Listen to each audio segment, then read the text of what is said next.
got so much motherfucking design on right now.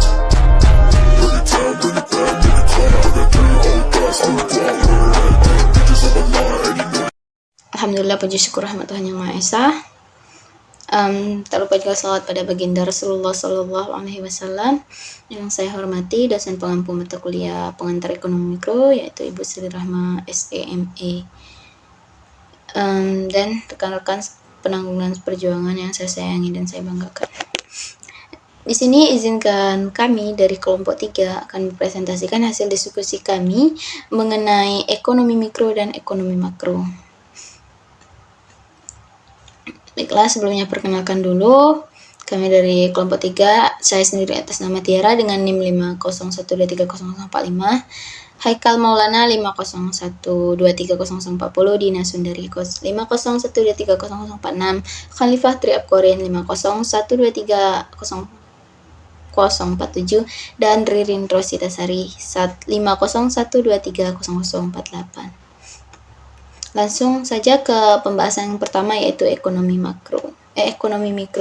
Apa sih ekonomi mikro itu? Nah, perlu diketahui nih, ekonomi mikro sendiri adalah ekonomi yang merupakan penjabaran dari ilmu ekonomi yang di dalamnya terdapat perilaku individu, baik konsumen, perusahaan, serta bagaimana menentukan harga pasar yang kualitas barang jasa yang dipasarkan. Dalam artian, ekonomi mikro ini merupakan skala kecil dari ekonomi yang membahas tentang usaha menengah ke bawah atau usaha menengah kecil yang ruang lingkupnya masih dalam kategori usaha kecil.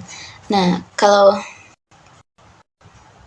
tujuan dari ekonomi mikro adalah untuk menganalisis pasar atau menganalisa pasar serta untuk mengetahui cara pengolahannya, penjagaannya, kemudian menentukan harga efisien produk atau jasa, mengalihkan sumber terbatas antara penggunaan alternatif memenuhi kebutuhan. Berarti ekonomi ini dia sifatnya menganalisis atau mencari tahu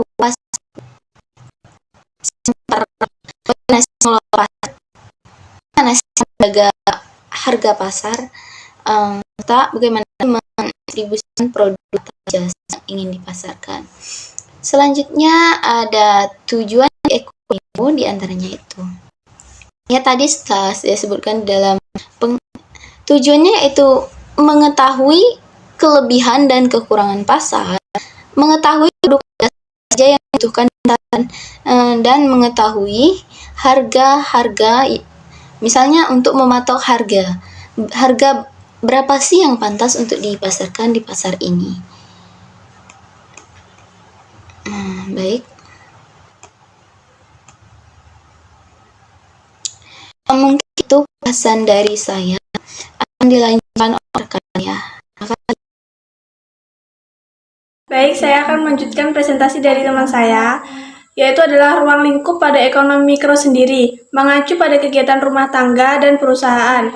Beberapa manfaat dari ekonomi mikro adalah, yang pertama, untuk menganalisis pasar dan bagaimana mekanisme dalam pembentukan harga dan relatif pada produk ataupun jasa. Yang kedua, dalam ekonomi mikro juga mempelajari tentang kurva permintaan dan penawaran. Yang selanjutnya, bagaimana alat kurva yang menunjukkan nilai suatu barang ataupun jasa. Baik, selanjutnya di sini saya akan menjelaskan tentang pengertian ekonomi makro. Ekonomi makro adalah ilmu yang mempelajari siklus perekonomian secara agregat atau secara keseluruhan. Ruang lingkup ekonomi makro meliputi kemakmuran dan persepsi, output barang dan jasa, laju pertumbuhan output, laju inflasi, pengangguran, neraca pembayaran, dan nilai kurs. Ekonomi makro adalah cabang ilmu ekonomi yang mempelajari tentang perekonomian secara keseluruhan, termasuk kinerja, perilaku, dan proses pengambilan keputusan. Dengan demikian, fokus bahan ekonomi makro menyangkut berbagai persoalan inti perekonomian secara aktual. saya akan menjelaskan tentang tujuan ekonomi makro. Tujuan utama dari ekonomi makro adalah untuk memahami dan menganalisis bagaimana berbagai aspek ekonomi berinteraksi dan saling memengaruhi dalam skala besar.